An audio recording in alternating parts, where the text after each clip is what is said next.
আসন্ন ত্রয়োদশ জাতীয় সংসদ নির্বাচন উপলক্ষে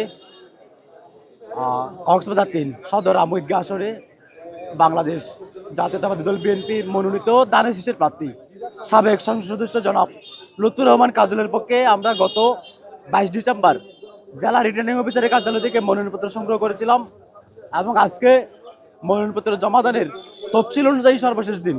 আমরা কিছুক্ষণ আগে 19 মনোনয়নপত্র জমা দিয়েছি। ইনশাল্লাহ আমাদের আজকে মনোনয়ন জমা দেওয়া হয়েছে। আমরা কক্সবাজারের জনপ্রিয় জননন্দিত জননেতা লুৎফুর রহমান কাজলের পক্ষে সরকারের আচরণবিধি মেনে আমরা নির্বাচনী কাজ পরিচালনা করে যাচ্ছি। ইনশাল্লাহ বিপুল ভোটে দানের শীষের পক্ষে এবারে রায় হবে বলে আমরা আশা করি। এনসিপি যে জামাতের সাথে জোট করলো সেটাতে আমাদের বিএনপির ভোটে বা বিএনপিতে কোনো প্রভাব পড়বে না। উল্টো আমরা জনগণের সমর্থন নিয়ে সর্বোচ্চ ভোটে কক্সবাজারে বলেন বাংলাদেশে বলেন আমরা দানের শীষের বিজয়ী পতাকা উদ্যমান থাকবে এবং ইনশাল্লাহ আগামীবার 12 তারিখের নির্বাচনের আমরা বিএনপি বিপুল ভোটে বিজয়ী হব। আমরা আশা করি আমরা সর্বোচ্চ সংখ্যক আসন নিয়ে সর্বোচ্চ ভোট নিয়ে আমরা বাংলাদেশের জনগণের প্রতিনিধিত্ব করব, সেটাই আশা করছি। আমরা এই মুহূর্তে অল্প কিছুক্ষণ আগে আমাদের প্রিয় নেতা লুৎফুর রহমান কাজল ভাইয়ের নমিনেশন ফরম জমা দিয়েছি দানের শীষের পক্ষে। আমি মনে করি কক্সবাজার সদর রামু ঈদগাহ আসনের জনগণ এবং দলীয় নেতা কর্মীরা সকলে ঐক্যবদ্ধভাবে আগামী 12 ফেব্রুয়ারি জাতীয় নির্বাচনে দানের শীষকে বিপুল ভোটে বিজয় করবে এবং আমাদের কর্মপরিকল্পনা এবং আমাদের গণসংযোগের বিশাল একটি পরিকল্পনা রয়েছে, সেটা বাস্তবায়নের মাধ্যমে আমরা জনগণের কাছ থেকে ভোট আদায় করে নিতে পারবো বলে আশা করছি ইনশাআল্লাহ। টানা তৃতীয়বার অর্জন করেছে দেশের সেরা সুপার ব্র্যান্ড স্বীকৃতি বসুন্ধরা টিস্যু।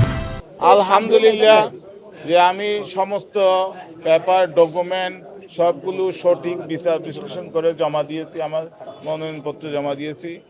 আমি ইনশাল্লাহ যদি সুষ্ঠু নিরপেক্ষ নির্বাচন হয় জয়ের ব্যাপারে শতভাগ আশাবাদ ইনশাল্লাহ।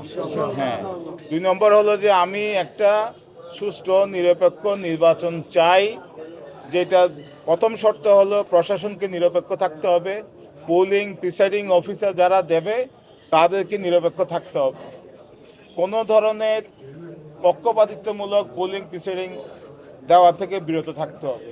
এটা দায়িত্ব হবে নির্বাচন কমিশনে যারা কাজ করতেছে এবং যারা নির্বাচনের দায়িত্বে থাকবে, বিশেষ করে প্রশাসন।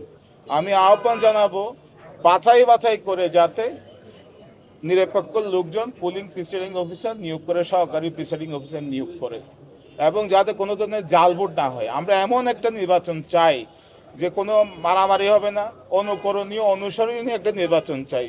আমার ভোট আমি দেব, যাকে খুশি তাকে দেব, কোনো জাল ভোট হবে না, কোনো কিছু হবে না, যাতে কক্সবাজার 3-এর নির্বাচনটা সারা বাংলাদেশে সমর্থিত হয়।